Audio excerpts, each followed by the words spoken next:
Florida, a tropical paradise, a land of sunshine, a state of dreams. With nearly 1,200 miles of coastline, Florida is the southernmost outcropping of North America, the northernmost edge of the Caribbean. Here, all things seem possible. Wet is made dry, crooked rivers made straight, hot made cool. And the old are made young again. Atta girl, see? I just feel as though it's a new life for me, because you work all your life and raise your family and do all those things, and all of a sudden you're old. So I came to Florida and I dyed my hair blonde and I bought a convertible. I did all that stuff, and the next thing you know, I was up on the trapeze. Before the U.S. entered the Second World War, Florida was a remote and isolated state, the smallest in the South. With the Orange Blossom Special, a streamlined passenger train rolling south from New York, Florida was the end of the line. The bluegrass song inspired by the train is one of the most famous fiddle tunes ever written. Today, Florida is the fourth largest state, with more than 18.5 million residents. What does Florida do? Florida grows, and it's a growth machine. But all is not perfect in this paradise. Traffic, overdevelopment, aging, immigration, and the environment are mounting concerns.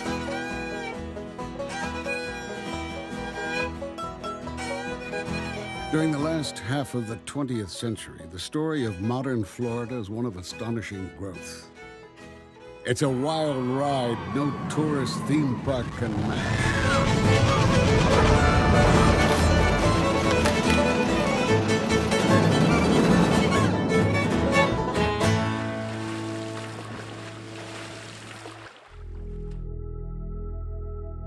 These days, most Floridians live a short car ride from the coastline. But a little more than 100 years ago, nearly everyone lived a wagon's day ride from the Georgia and Alabama borders. Florida's rural population, sprinkled mostly between Pensacola and Jacksonville, numbered 500,000. Steeped in Southern culture, farmers in North Florida grew cotton and tobacco. Too wet and too distant, South Florida was virtually uninhabited. During the 1920s, Florida's popularity began to grow. Most of the residents, in fact, had come from the South, from Georgia, Alabama. There's a wonderful story. They asked the governor of Georgia in the 1920s. So many Georgians had moved to Florida, and they asked the governor what impact this was having. And he replied, "It will improve the IQs of both states."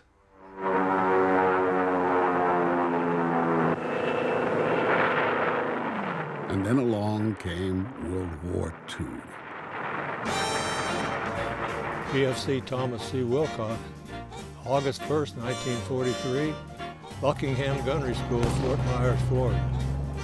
Dearest Pat, well, I finally got here, enjoying the sand and water on Fort Myers Beach. Well, Florida was the smallest state in the South prior to World War II. Had 1.9 million people. The war brings in 2.2 million people. And suddenly, overnight, the population is larger than the population that lived here, and they're from all over the country. And they're coming here to be trained for the war. February is one of the coldest months in Ohio. So we enjoyed the sunshine and slow pace, and we were able to go into some of the people's yards that allowed us to pick the citrus fruit. Around Florida's Big Bend, young recruits conquered the Wakulla River and the high dive at Wakulla Springs. Under fire they land, and at Amphibian Training Center in Florida, these are the latest tactics for invading from the sea. At Camp Gordon Johnston, soldiers hit the beaches at Carabel and Dog Island in preparation for the invasion of Normandy.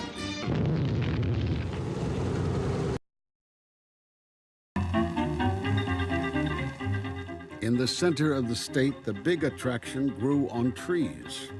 By the bushel or by the glass, oranges were synonymous with health and vitality. The best place to see Florida's famous groves was from atop the Citrus Tower in Claremont. There are more than 17 million citrus trees in the 2,000 square mile area seen from the top of the tower, which is surrounded by orange groves, hills, and lakes for as far as the eye can see and beyond. As an ambassador to the world, Florida orange juice was liquid sunshine. Yes, sir. They really squeeze those oranges to get them into that little container.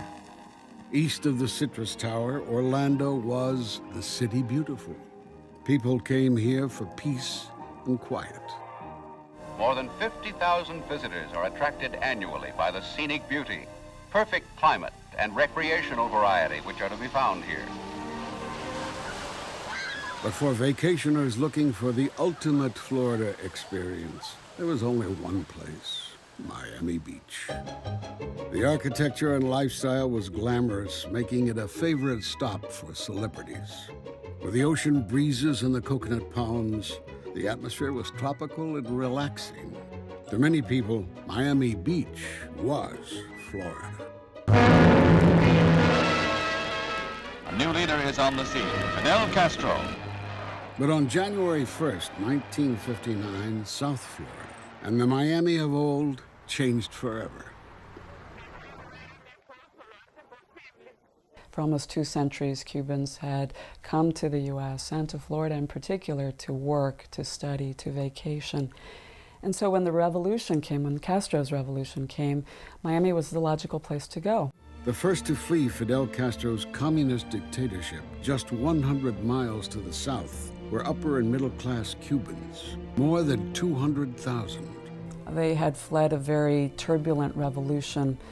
They hoped to one day return, and in the meantime, they wanted to find jobs, enroll their children in school, and have a peaceful existence until the day that they could return. From the start, the federal government gave the exiles generous financial aid, stirring tensions in Miami's black community. The huge Cuban labor supply has reduced job opportunities of Dave's 122,000 Negroes, 70% of whom are unskilled, 20% unemployed and seeking relief.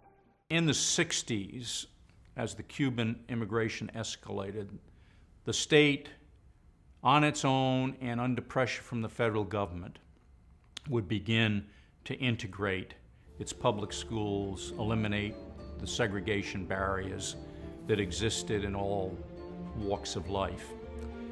Black citizens felt that finally the state was beginning to recognize the mistakes of its past, acknowledge its complicity in formalizing segregation. And so there was a sense of hope.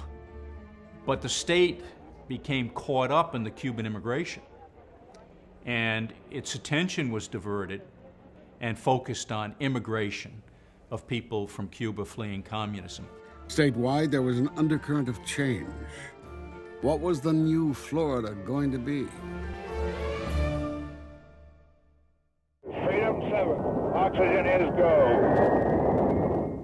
In the 1960s, Florida was a state on the go. Cape Canaveral was the launch site for the first man in space. The Sunshine State even started to sound different. In Hollywood, Florida, a neighbor's newly installed air conditioner rattled all night, and his neighbor took him to court, and the judge ruled you might as well get used to it.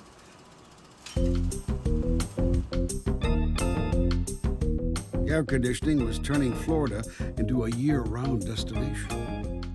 The state's permanent population had doubled to nearly 5 million. Florida was the place to come to. Just as PR writers crafted perfect images to lure newcomers to the state, developers refashioned the landscape to accommodate them. The symbol that best represents modern Florida, I would say, is the built environment. Natural Florida gave way to houses, highways, motels, gas stations, and shopping centers. Even the state's submerged land was fair game. Dredges destroyed fragile marine habitats to create more waterfront property. Across the state, the use of DDT continued in areas still infested with mosquitoes. There was evidence the deadly pesticide not only killed Florida's insects, but also the birds and wildlife that ate them. Cars promoted urban sprawl. Power stations and manufacturing plants belched toxic emissions. Runoff polluted rivers and strangled Lake Apopka. Biscayne Bay and Tampa Bay were on the verge of death. By the 1960s, there was hardly a body of water in Florida that was not polluted in some way. More than 15,000 square miles of central and southern Florida flood control district are being studded by the mechanical restraints of man. In the Everglades, the Army Corps of Engineers pressed on with its comprehensive plan to manage and control water. Work also started on a new project, the Kissimmee River. And that means enlarging, controlling, and straightening this famous crooked river so that it can take the water smoothly all the way down to the big waters of Lake Okeechobee. The Army Corps of Engineers and the state together were essentially creating a huge waste ditch for agricultural and ranch land runoff. Flowing from Lake Kissimmee in Osceola County, the river and its wide floodplain functioned as the headwaters of the Everglades. The vast wilderness of central Florida still seemed a distant world away from the development consuming the state's coastlines. But not for long. After taking a look at the land this morning, I say we are starting from scratch. In 1965, word leaked that Walt Disney Productions had secretly purchased more than 24,000 acres near Orlando to build a new theme park. The initial stage here, has to top what we have, or at least be the equivalent of what we have now in California. I have made the appraisal that this is the most important day in the progress and the future development of this state. With the population now over 18.5 million, there are no easy answers in Florida. What happens here during the 21st century is likely a bellwether of everybody's future. During the past hour, Florida has grown by another 85 people. You're supposed to do a jitterbug now that you got here. But 40 other Floridians have moved away, disillusioned by rising property taxes, the threat of hurricanes, skyrocketing insurance rates, and growth. The building around the area has almost tripled the number of people that were here 12 years ago. And as a result, the highway system and the water supply system is not up to par being able to continue living here. We hate to see what the future's going to be for us. Since mid-20th century, millions of people have come to Florida to live and to play. They brought with them hopes for good health, happiness, and a second chance. That's the show business. All right! With millions of others on the way in the years to come, what will they find in their Florida dreams?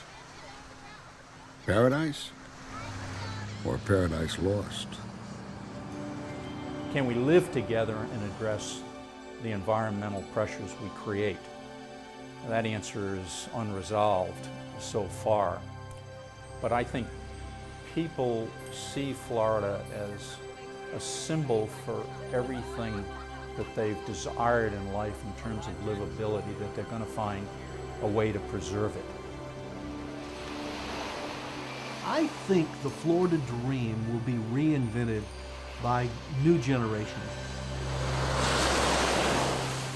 To most of the world, this is still a land of opportunity, and there's something magical about Florida.